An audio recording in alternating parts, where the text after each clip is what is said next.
5000 subscribers ఉన్నా కూడా మా యూట్యూబ్ ఛానల్ మానిటైజేషన్ అవ్వలేదు. ఏమండి 40,000 సబ్స్క్రైబర్స్ ఉన్నా కూడా యూట్యూబ్ ఛానల్ మానిటైజేషన్ అవ్వలేదండి.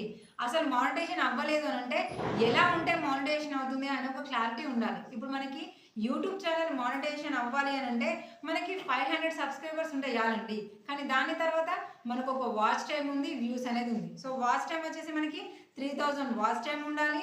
లేదంటే షార్ట్ వీడియోకి 3M అంటే 30 లక్షల వ్యూస్ అయినా వచ్చి ఉండాలి. షార్ట్ వీడియోస్కి మాత్రమే. వాచ్ టైం అయితే లాంగ్ వీడియోస్కి మాత్రమే 3000 వాచ్ అవర్స్ రావాలి. అలా అయితే మీకు మానిటైజేషన్ అనేది యాక్సెప్ట్ కాకుండా లాంగ్ వీడియోస్కి కూడా మానిటైజేషన్ కావాలి అని అంటే 4000 అవర్స్ రావాలి మీ లాంగ్ వీడియోస్ తరపున వాచ్ అవర్స్.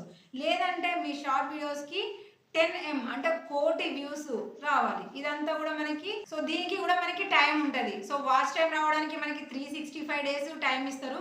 కానీ వ్యూస్ షార్ట్ వ్యూస్ వచ్చే దగ్గర మాత్రం మనకి కేవలం 90 డేస్ మాత్రమే ఉంటుంది.